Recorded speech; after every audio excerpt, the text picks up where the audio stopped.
Well, welcome everyone to this latest Brick Court Chambers webinar. We're going to be hearing about persuading regulators, advocacy to and for regulators. The privatization of utilities in the Thatcher era inevitably led to the creation of many more regulators and thus to an explosion of litigation in this field as companies sought on occasions to challenge regulatory decisions. This was accompanied by the appearance of specialist tribunals such as the Competition Appeal Tribunal. We have moved on a long way from the occasional judicial review, which were typical in the 1960s and 1970s, to the point now where industry must deal with regulation and regulatory decisions on a daily basis. The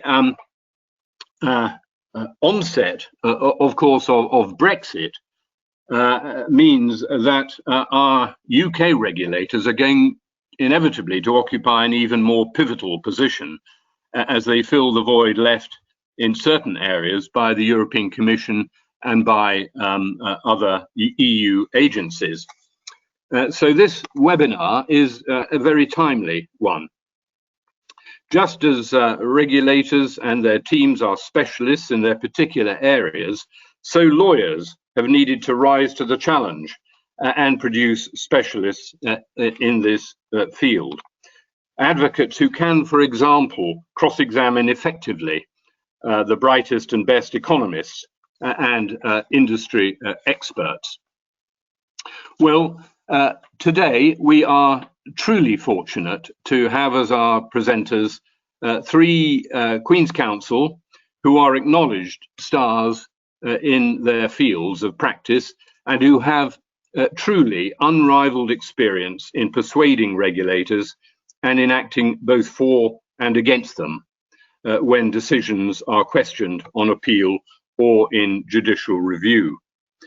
Our presenters are too well known to really need any further introduction. And there's always the Brick Court Chambers website if you need further details. And I'll take up no further time, but get on with the show.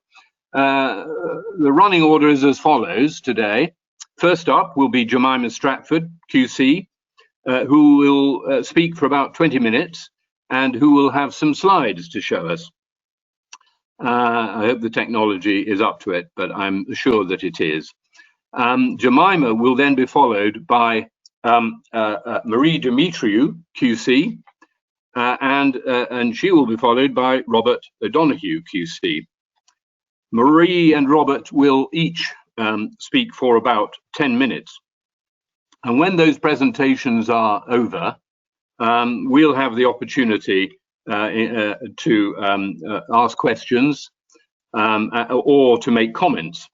And for this purpose, I'm told, although I'll be corrected if this is out of date, that emails should be sent to the email address that you should see on the registration email, but which is marketing@brickcourt.co.uk. So without more ado, over to you, Jemima. Thanks very much, Gerald. And I hope people can now see some slides. Someone please let me know if you can't.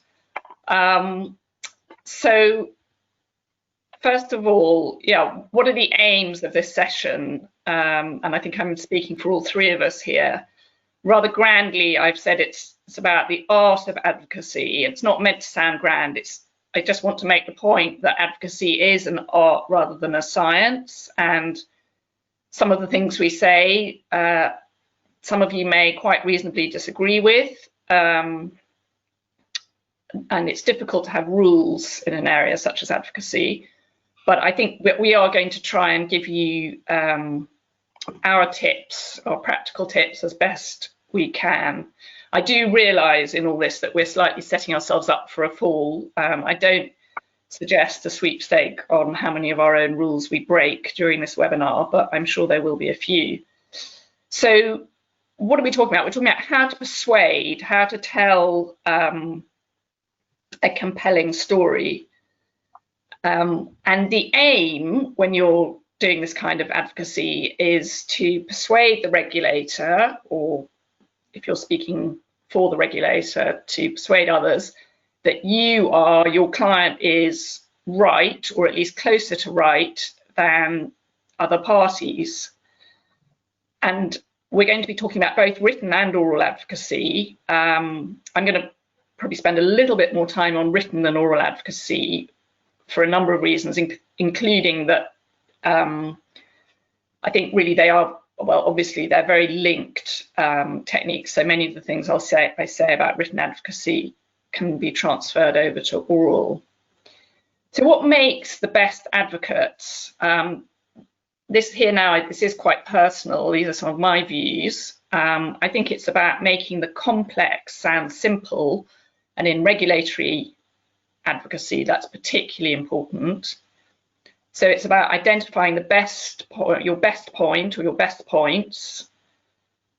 Do remember that less is more, and we all have our own particular favourite advocates, and probably our least favourite as well, but I'm certainly not going to talk about that.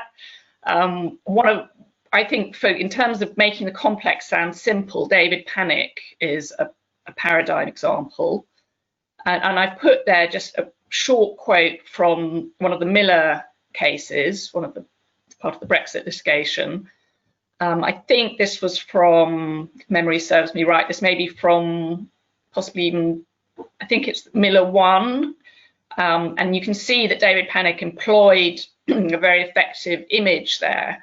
I think it's something that found its way into one of the judgments, and something like that is simple, but can really make all the difference to a case if used with appropriate restraint and at the right moment.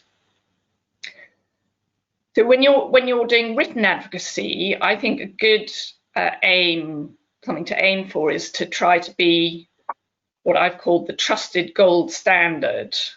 And what do I mean by that? Well, as I say here, you should expect that you're going to get a blizzard of documents from other parties. Many of them will be very long, possibly often overlong. You want, on behalf of whoever you're representing, to become the go-to source, the trusted experts. And there are many ways that you achieve that. One of which is being firm, appropriately firm on good points, but also not clinging on to bad points. And I've described that as being part of playing a straight bat, to use a cricketing analogy. That's all helps to ensure that you are very trusted by the tribunal, whoever it may be. You should acknowledge, therefore, where there's unavoidable uncertainty, and above all, maintain credibility through extremely careful drafting. So sometimes I like to imagine being challenged on every point by a questioner, a judge, or a tribunal, or a difficult client, and be sure that you can justify everything you say.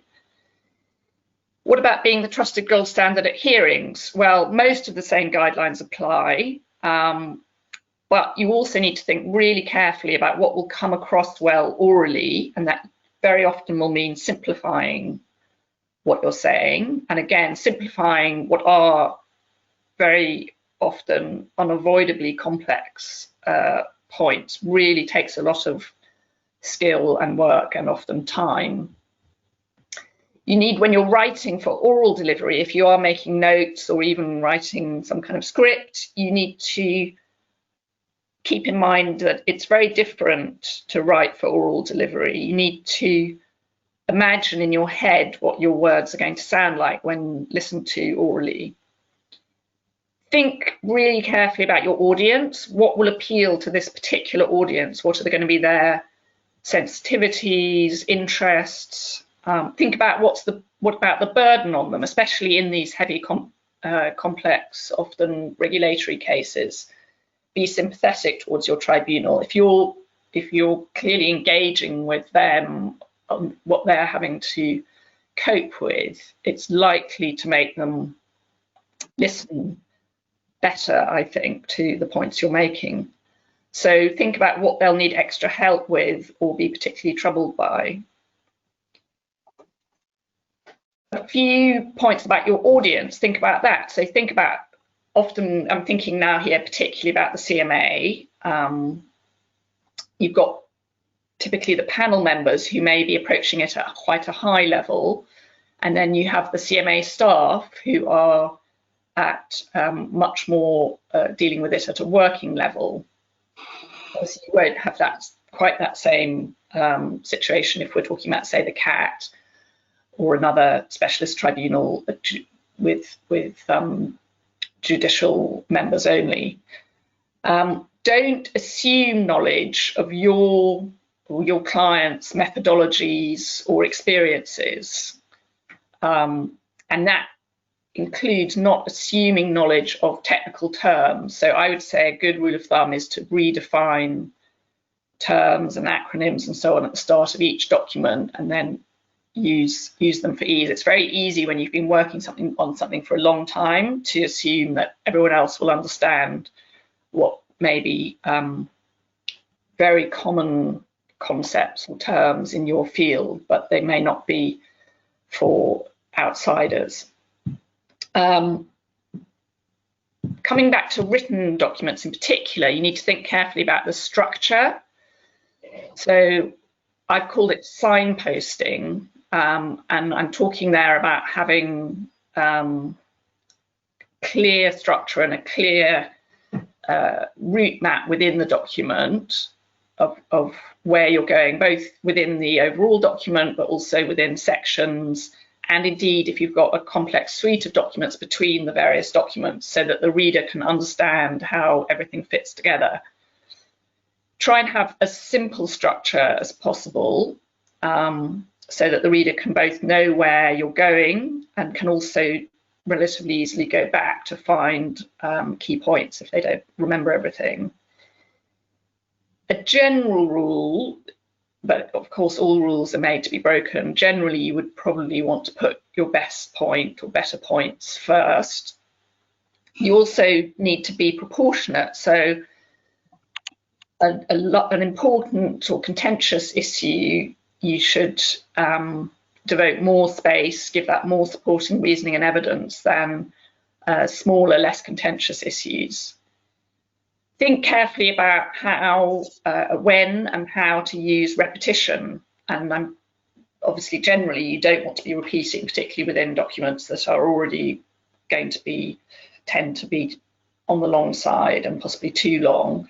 But you may well want and need to have summaries and conclusions, in order to help the reader. So a few tips for punchy drafting. I'm a big fan of using numbering, numbered sections, even numbers of points. So in oral delivery, for example, here, sometimes it can help the listener, if you say, I'm going to make 3 points on something, because it helps them to guide through. Using bold as an option, even within a paragraph when you're writing, to highlight key phrases or memorable phrases. Think about how you use footnotes to take some of the detail or references out of the text. Obviously, you need to make a decision about whether, and if so, how you're going to use footnotes. Using annexes and appendices for, again, detailed matters that risk cluttering up your text can be a good technique. And as a general rule, you may well want to make only one main point per paragraph. How to persuade. So that's really what, as Gerald said, that's what this is all about. And it's difficult to put all of this into words and tips, but I've flagged here a few suggestions. So using step-by-step reasoning. You might well often want to put first a big point, followed then by supporting detail and reasoning. You want to use your evidence very carefully, so not exaggerate what it shows you, but deploy evidence wherever you have got it, and include specific references to evidence as much as possible. So instead of just referring to a whole document, it can be very effective and useful for the reader if you refer to specific paragraphs, so that they can then cross-check and look back at the actual evidence.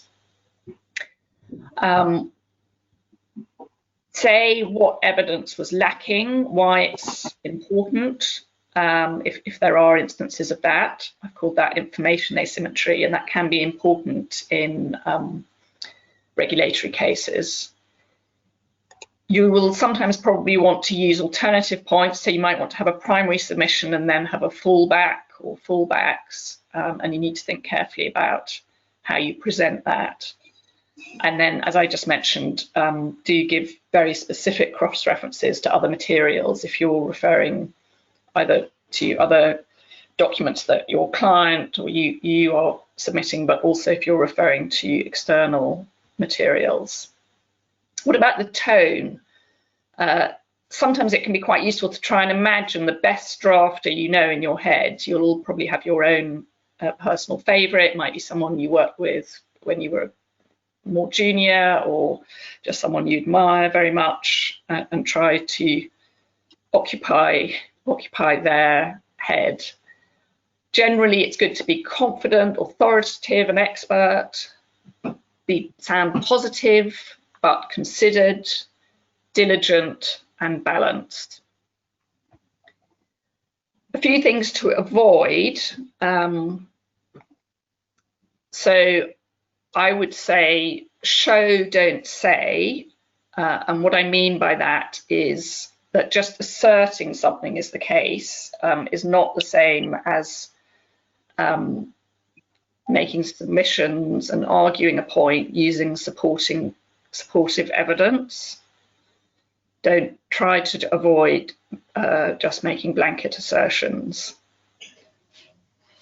Then I've suggested that you should avoid dialing it up, and by that I mean use adjectives and adverbs sparingly. They can be very effective when used judiciously, but if you overuse, then they won't have the same impact anymore. Rather, as if you were listening to a piece of music and the whole piece of music was at one extremely loud level. So if you say, we strongly disagree, there's a complete lack of evidence for this argument, and it's therefore entirely mistaken, in my view, and I suggest that that's probably going to sound a bit over the top, and your reader or listener may switch off and start to believe you a little bit less. At the same time, avoid dialing it down, and I rudely have said civil service style, but you know what I mean. Sorry, any civil servants on the line, I don't mean that at all. But just saying that something's far from satisfactory can sound a bit as if you're not really committing yourself. So try to just be plain and clear about what it is you're saying.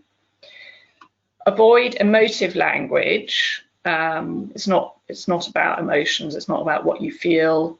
And so similarly, avoid statements of belief. It's not about what you or your client thinks or believes. You're trying to be as objective as possible. So that's the end of my slides. Over to Marie, unless Gerald, you want to say anything. No, I was just going to say thank you, Jemima, and go straight over to Marie. We've got quite a lot to cover, so remember we can have questions and comments at the end. So Marie, perhaps you'd like to take over. Thank you, Jemima. Thank you. Thanks, Gerald, and thanks, Jemima. So I wanted to flag some of the key substantive issues that arise when I represent the CMA. And so I want to talk about advocacy really on behalf of a regulator. And I've been standing counsel to the CMA since 2015 and so represent it in a lot of its litigation before the courts. And really, I want to just offer a few observations from that perspective. The first point that I wish to make is that a lot depends on the type of litigation. And so the cases that I've done for the CMA broadly divide into merits appeals following infringement decisions taken under the Competition Act 1998, or judicial reviews, either in the Competition Appeal Tribunal or in the Administrative Court. And the judicial reviews include challenges to substantive decisions, so mainly mergers decisions, but also challenges to procedural decisions taken by the CMA in the course of its investigations. And so two examples of those, which I've done relatively recently, are the JR in the CAT in the context of the ASDA Sainsburys merger, and that was a JR of a decision of the CMA not to give the parties more time to respond to CMA working papers, and also the Advance JR in the Administrative Court, which was a challenge to the CMA's decision not to pause an investigation pending a Court of Appeal judgment in another case that was likely to be relevant. And if the challenge to a CMA decision is brought via judicial review, so if that's the route, then obviously that's highly relevant to the way in which the regulatory decision is going to be defended, including by me once we get to the stage of defending the challenge, responding to the challenge in court. And some challenges to CMA decisions which have to be made by way of judicial review, some challenges, the best ones, are very careful to have regard to the fact that the court or the tribunal can only intervene if there's been a legal error. But some challenges do end up making a whole host of challenges to the merits of the decision, and so factual points or even economic points, even though most of those at least tend to go through the motions of trying to repackage those points up as being errors of law. But an important part of the role of representing the regulator in these cases is really to call out the merits challenges when they're made. And that might mean at a very early stage objecting to evidence that's put in.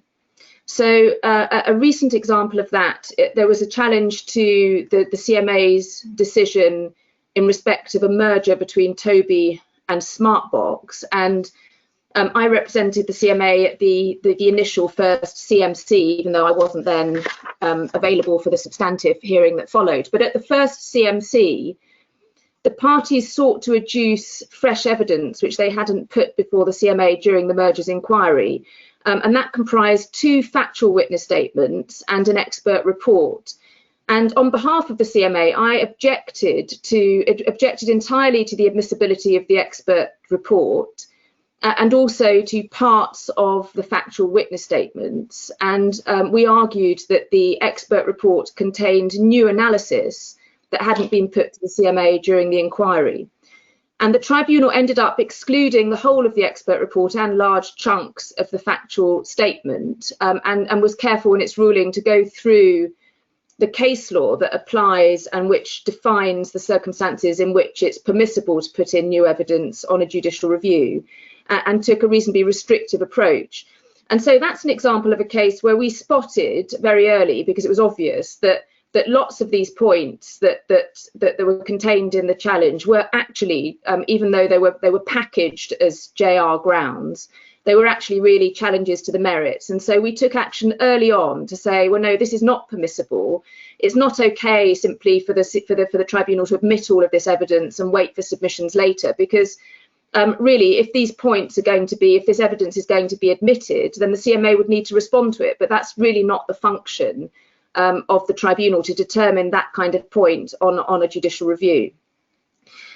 Similarly, at the substantive hearing of a judicial review, then when representing the CMA, one must have in mind, again, the role of the court when determining whether and to what extent to engage with substantive arguments. And very often the right approach will not be to give a substantive answer to a point, but instead to say that point was considered by the CMA, this is where it considered it, and this is the decision it took, this is the view it took, and that view is not unreasonable or irrational.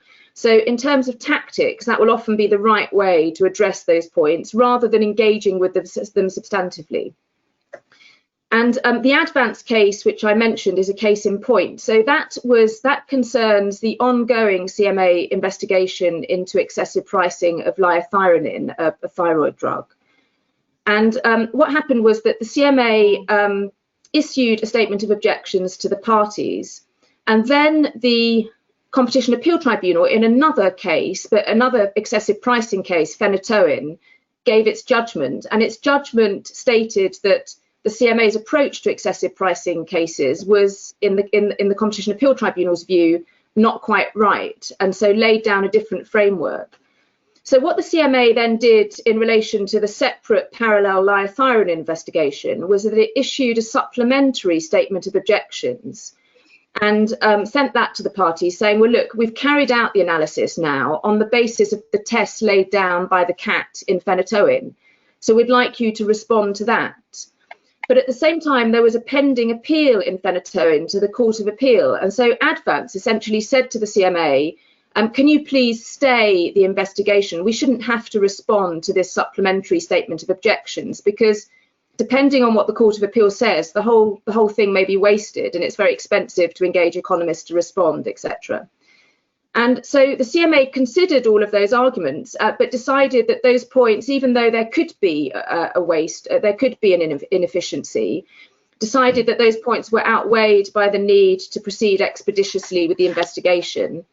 And so Advance brought a claim for judicial review in the Administrative Court, which was then dismissed. So the Administrative Court held that the CMA has a wide discretion in determining how to run its investigations and had weighed up the competing considerations and had not acted irrationally. And in the course of its judgment, the Administrative Court referred to the Catton case in the context, which is a public law case, saying that even when it comes to determining what the relevant considerations are, that's not for the court to say what's relevant, it's for the CMA in the first instance. And the court will only intervene if, in fact, the CMA has acted irrationally, even in determining what considerations are relevant to its assessment.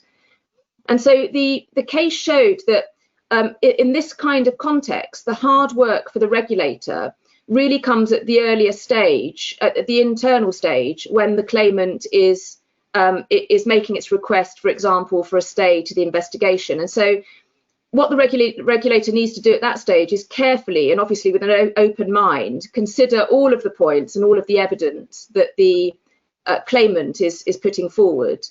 And if they've done that properly, then in a sense, defending a judicial review should be relatively straightforward. It might be different if there's a more hard-edged complaint of a procedural failing. And Sainsburys ASA was a case in point. So in that case, the argument was not that the CMA had acted unreasonably, but that as a matter of procedure, its deadline for response on a particular issue was too tight and the parties were therefore being denied fair process. And the Competition Appeal Tribunal held that indeed the CMA should have granted the parties some more time, albeit not quite as much time as they thought they should have had. Now, that's judicial review. Now, by way of contrast, obviously, in a merits appeal, the approach to defending a regulatory decision is very different because the tribunal has a full merits jurisdiction. But it's still important, in my view, that when representing the regulator on a merits appeal to have well in mind that we don't have a prosecutorial model in this country. What one's defending is a detailed decision following a lengthy investigation. So the tribunal is not starting with a clean slate. And one implication of this is that the CMA must generally defend the decision, not simply any old infringement, but the infringement as found in the decision and as found on the basis of the material available to it at the time. And there's a rebuttable presumption, which the case law considers, against allowing the CMA to advance a new case on appeal or to rely on new evidence that could have been available during the investigation. And we saw in the tobacco litigation what happened when the regulator did seek to change the way it put the case during the course of the appeal. That did not end happily for the regulator. Now, of course, if the appellant is permitted to adduce new evidence that wasn't available during, or it didn't adduce during the investigation, then of course the regulator is permitted to respond to that new evidence, and that process may well end up taking the tribunal down a different road to the road set out in the decision. But the starting point is that it's the decision that needs to be defended. But there is also a question as to the extent to which an appellant should be able to adduce new evidence, even on a merits appeal, because after all, the appellant's rights of defence have been protected during the administrative procedure.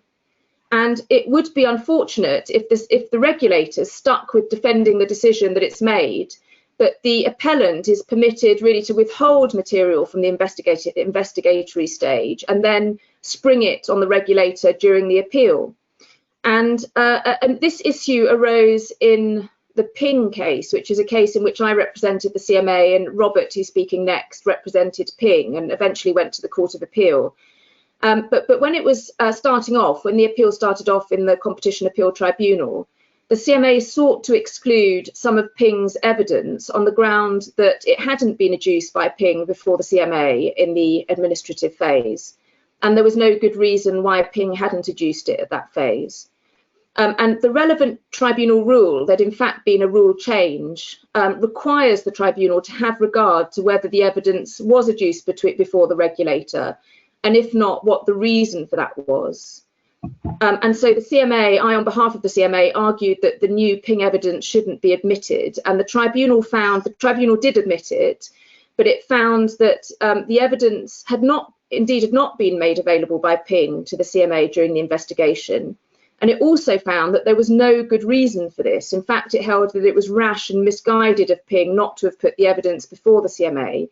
However, ultimately, the tribunal let in the evidence because it found that admitting it would not cause the CMA much prejudice, as the CMA accepted that it would be able to respond substantively, whereas excluding it would cause Ping a large amount of prejudice. So that's the basis on which the evidence was admitted. But query whether the result would be the same in different factual circumstances, in circumstances where it would be prejudicial for the CMA to have to respond to perhaps very detailed economic evidence which could and was not put to the CMA during the investigation. So those are some of the issues, that's all I wanted to say. Those are some of the issues that arise from my perspective, my particular perspective of having for the last few years represented the regulator during in the course of a variety of different cases before the courts, so some of the practical issues that have arisen. And I'll stop there and now hand over to Robert. Thank you, Marie. That was perfect timing and a very valuable insight into a very important question about the admission of new evidence on appeal and indeed in a JR. So, Robert, over to you. Thank you, Sir Gerald. Thank you, Marie. I was reminded, listening to Jemima's comments about prolixity, in a previous avatar, I worked in a US law firm, and we had a famously abrasive Irish airline executive as a client, and he was sent a very long draft, and he rang up shouting and swearing, saying, we're not paying you by the effing word. So it's not just the regulators who may welcome short and focused submissions. Your clients may thank you when it comes to their cost bills, in addition to the value of persuasion. I wanted to focus on 2 points. To some extent, the flip side of the coin to that raised by Marie, because we've been against each other sparring in a number of regulatory disputes, and I wanted to give the appellant's perspective, and in particular in the context of a merits appeal. The first point I wanted to pick up on is in the context of an appeal on the merits, what can realistically be challenged? Because of course, in any litigation, shot selection is vital, and you can spend a lot of time and money tilting at various windmills, but ultimately if they don't win your client the case, in the sense that it is an error that the tribunal can find to be sufficiently material to overturn the decision, it is a waste of your time and money. And more generally, again, on shot selection, I mean, if your first 15 points haven't persuaded the court, it's pretty unlikely that the 16th, 17th, and 18th points will do the trick. And what I wanted to discuss in particular, there's a very recent Court of Appeal judgment in a case called Fenatoan, very strong pedigree in which the Chancellor sat and also Lord Justice Green. And it goes into some depth, I think for the first time at an appellate level, as to what exactly an appeal on the merits means and what would be good points or bad points to challenge. So I just wanted to pick up on three particular points. First of all, the critical difference between judicial review and appeal on the merits, of course, in the context of many of these cases, is the question of penalties in the form of fines. And of course, these penalties engage quasi-criminal and other Article 6 protections. And fundamentally, therefore, it's a very different ballgame to public decision-making, which is subject simply to judicial review. And Lord Justice Green, in paragraph 140 of the judgment, he teased out a number of the implications of this in the context of the margin of appreciation. And he says, and I quote, "For an administrative body to be able to impose quasi-criminal sanctions, there must be a right of challenge. Second, that right must offer guarantees of the type required by Article 6. Third, the subsequent review must be by a judicial body with full jurisdiction. Fourth, the judicial body must have the power to quash the decision in all respects on questions of fact and law. Fifth, the judicial body must have the power to substitute its own appraisal for that of the decision maker. Sixth, the judicial body must conduct its evaluation of the legality of the decision on the basis of the evidence adduced by the appellant. And seventh, the margin of discretion accorded to the authority does not dispense with the requirement for an in-depth review of the law and of the facts by the supervising judicial body." So that's the starting point. The second point made by the Court of Appeal, again, is important in terms of shot selection. It's the question of materiality. How material is the error you allege to the decision at hand? And the Court of Appeal essentially held that the Competition Appeal Tribunal, or on further appeal, the Court of Appeal, should normally only interfere where the error in question is material. And the court said at 144, materiality is not an exact science, but it did give a number of examples of what might or might not be material. It said there is no fixed list of errors. It says case law indicates that the following might be relevant: failing to take into account of relevant evidence, taking into account of irrelevant evidence, failing properly to construe significant documents or evidence, drawing inferences of fact from evidence about relevant matters which are illogical or unjustified, failing adequately or sufficiently to investigate an issue that the tribunal considers to be relevant or potentially relevant to the analysis. And so a wide list of factors. The third point made is also an important one, which is as follows, and I quote, "It is consistent with the merits appeal for the tribunal, even having heard the evidence, to conclude that the approach taken by the regulator and its resultant findings are reasonable in all the circumstances and to refrain from interfering on that basis." And this, of course, shades into judicial review. Now, in that case, I mean, one way of illustrating the distinction between the 2 points I've made is as follows. So in Fenatone itself, there was a bond fight between the economists for the appellant and the CMA in relation to the allocation of common costs. And as every economist knows, there is no necessarily right or wrong way to allocate common costs. So on that basis, provided the CMA had done an allocation on some reasonable basis, the CAT, even in the context of a merits appeal, was unlikely to interfere with that reasonable assessment.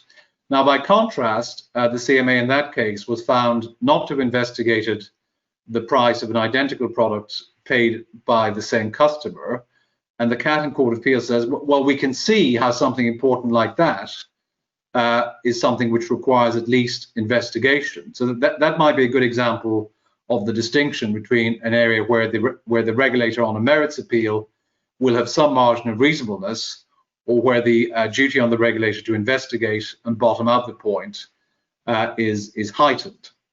So that's what I wanted to say in the context of a merits appeal. I just want to pick up one final point in relation to new evidence. The question of new evidence, of course, may cut both ways, because it may also be the case that the regulator wishes to put in new evidence in relation to a certain point, so that the shoe may be on the other foot. And there's a recent ruling of the CAT in a case called FP McCann, where the CMA tried to do that and succeeded.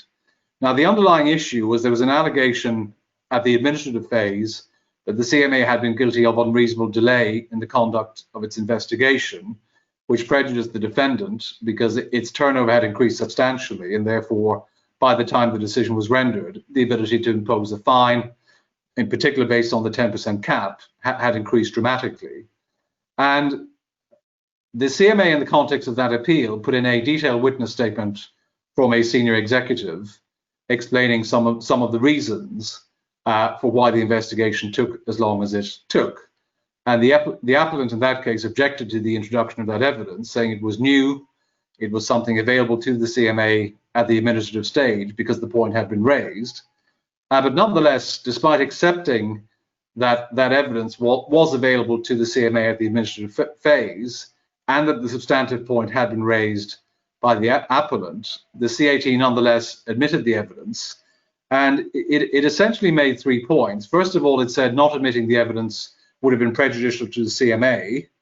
Second, it said in the context of a merits appeal, the evidence was essential for it to decide the issue. And third, it decided that in the application of the proportionality and justice of the case test, it was desirable to let in the evidence overall. And it may be on that point I take a slightly different view to Marie.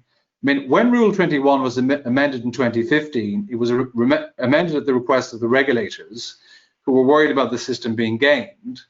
And yet we see in the 2 judgments so far in Ping and FP McCann that both when it comes to applications by the regulator and by appellants to admit new evidence, the CAT on the whole so far has been relatively tolerant. And in many ways it has set up quite a high standard. It seems to me that it is only where the system is being deliberately gamed in a way that is material by an appellant that the question of not allowing the evidence in at all would come for consideration.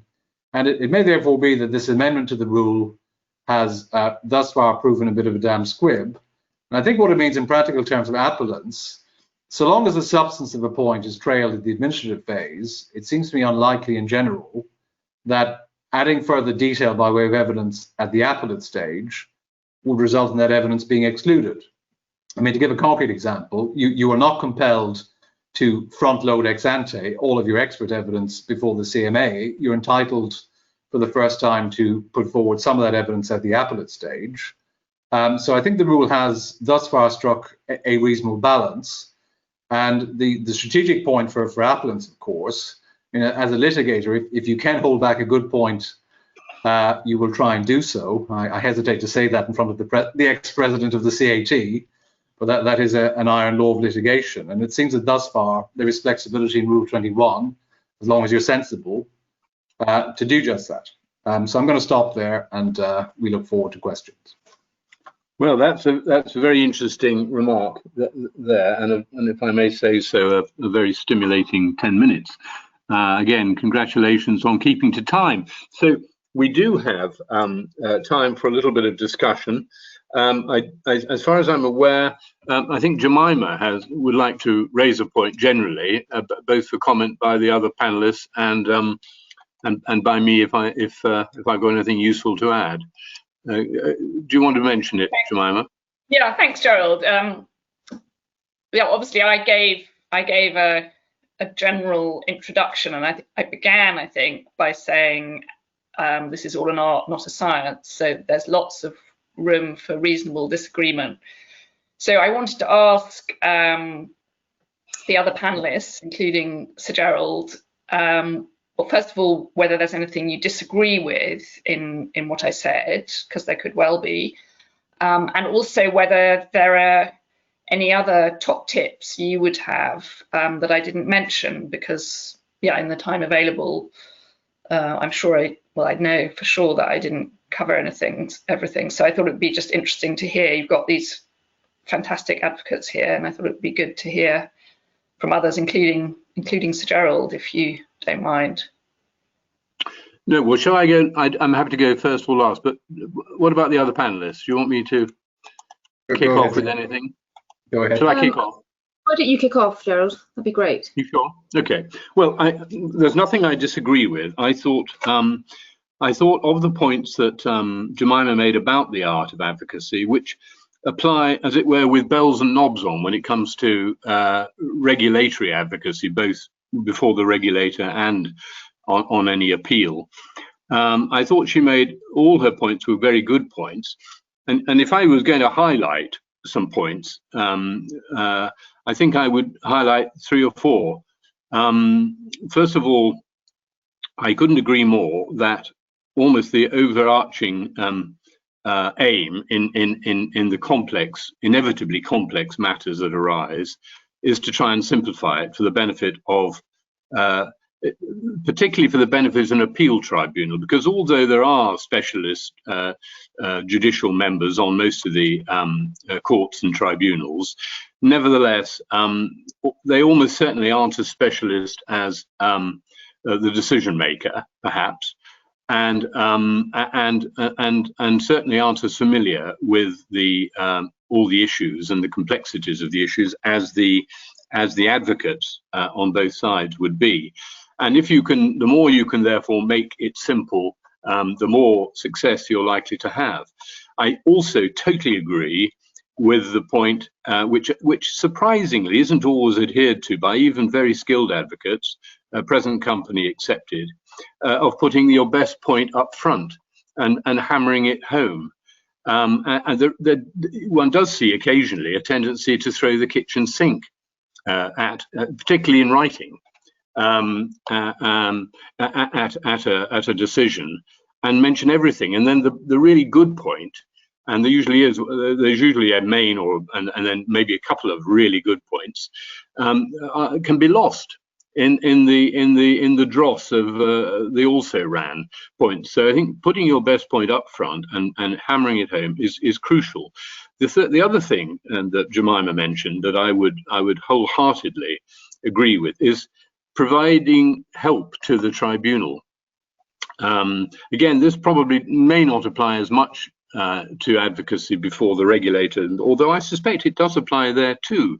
The more you can provide them with help in the way of supporting evidence to underline an argument and to make the argument crystal clear when formulating it, really does help to favor your client and to make a favorable outcome for your client more likely, because tribunals need a great deal of help. Then again, avoiding prolixity, avoiding extreme language, all those points, again, are a good advocacy doesn't need too many adjectives, too many veries, extremelies, wholly, and as Jemima pointed out. So I'm sure that if I gave it more thought, I'd think of some new point that would be helpful for advocates to remember. But less is more. I agree with that too. And without being too creepy crawly, I have to say that the 3 advocates that we've heard from, and I've had the pleasure of working with them both at the bar, all of them at the bar, and also hearing them in court when I've been sitting as a tribunal member or as a judge.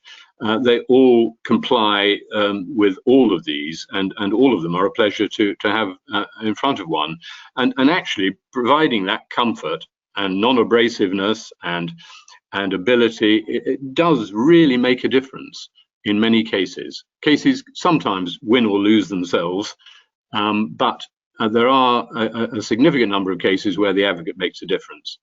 So I think those are my short comments. And Marie and Rob, you might want to add something. Thank you, Can Gerald. I pick up on one point? I mean, with the advent of word processing, the regulators' documents themselves have become enormously long. I had a statement of objections in the recent case that was 800 pages. Now, with the best will in the world, if you're responding to a document of that kind, the response will be long, and that is what it is. And with the caveats Jemima makes, you have to respond to the document in written form.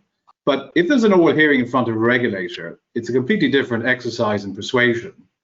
And I think turning up with the greatest hits of what you put in writing is a complete disaster, because it'll just bore everybody to death. They've read the written stuff, so that's ineffective. But the more important point is that for reasons of integrity of public decision making and otherwise, most of the regulators now have some form of devil's advocate panel or internal scrutiny, or there will be people at the hearing who are not necessarily singing from the same hymn sheet.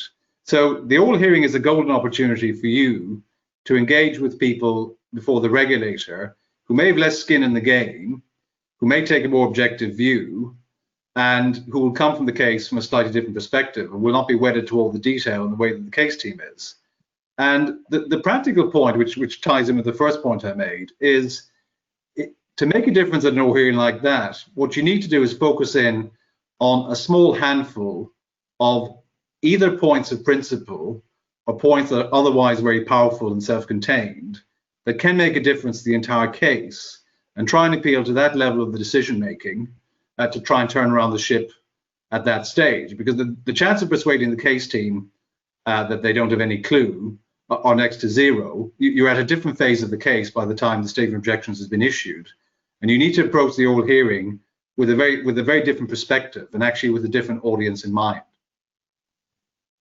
I completely agree with that, Rob. And in fact, I had a hearing. So just, being obviously at the moment I'm representing the CMA in terms of regulatory proceedings here, but I had a hearing for a private client in front of the Commission a few months ago. And exactly what you say happened, in the sense that the case team, we picked out the best points that we thought were points of principle and the most compelling points to ram home. And the case team, I mean, there was obviously no way they were going to change their minds, but you could just see some of the other legal advisors and people a little bit more detached from the legal service sort of listening intently and coming back with queries that made us think, I don't know where it will turn up, where it'll end up, but made us think, well, actually, something here is hitting home with some people. So I think you're completely right that you're not speaking to a homogenous group of people, but a variety of people within the regulator that have had different roles in progressing this case through, and will inevitably have different perspectives. So I think that's really sound advice. The other point I was going to add is, again, it's really trite, but read your audience. And I think that sometimes we can think of a point as being, we like a point and our clients like a point, and it's going really, really badly with the judge or the tribunal who don't like it. And I think one needs to know, of course, one doesn't want to give up on points too easily, but at the same time, I think part of our role is to be able to read the court and push those points that are actually seeming attractive to the court. And I think there the role's a bit different. So if you're in front of a court or the Competition Appeal Tribunal, I think it's a bit different in that respect than if you're in front of the regulator, because if you're in front of the regulator and there's then a JR that your route from the regulator is JR, you really want the regulator to consider all of these points properly, so that you can, if they make a mistake, you can then raise the point on a JR. But if you're in front of a court and obviously if one of your points is going down really badly, then one needs to know when to stop and actually press the points that are seeming more attractive. So I think that's the only other thing I'd add. Well, I think Robert's comments and your comments, Marie, rather give the lie to what is sometimes said, which is that the oral hearing before the regulator, it can be viewed as a waste of time, as at that stage they're very unlikely to change the course of their inquiry or limit it or drop it, and that they will simply use the hearing as an opportunity to beef up or any weaknesses that are exposed in their case. From what you and Robert were saying in that regard, that would be a mistaken approach and the loss of a golden opportunity. Is that right? Sounds like I'm sure that's right. And I remember doing a case, an oral hearing before I don't know then whether it was still the OFT, but before I became standing counsel, I did a case in they had an investigation into sports bras. So, and I remember that we had an oral hearing, and we really did our, gave it our best shot in the oral hearing, and they then dropped the case afterwards and didn't proceed to a decision. And so I absolutely do firmly, having sort of been on both sides of the argument, I do firmly believe that oral hearings are worthwhile, and they're not simply there for the benefit of the regulator. Right. Well, that brings us very neatly to the close of play. And I'm sure that those who've attended will agree with me that the presentations we've had have more than fulfilled the promise that lining up such a distinguished group of presenters gave. You've provided us, all of you, with an invaluable insight into a really difficult but hugely important area of advocacy. And it is vital that we have both strong and effective regulation, but equally important that regulators' decisions are subject to effective scrutiny and challenge. And without lawyers such as yourselves, then that would not be possible. So it only remains then for me to thank all of you who've given such great presentations, to thank Paul Gray and Brickcourt Chambers for hosting this webinar, and then to thank all of you out there in the cybersphere for your kind attention. I hope that you've enjoyed it and found it informative. Remember that if you've missed some or all of the webinar, then as I understand it, it will be available in due course on Brickcourt Chambers website. So unless there's anything else that I should have said, have a lovely remaining Monday. Thank you. Thank you.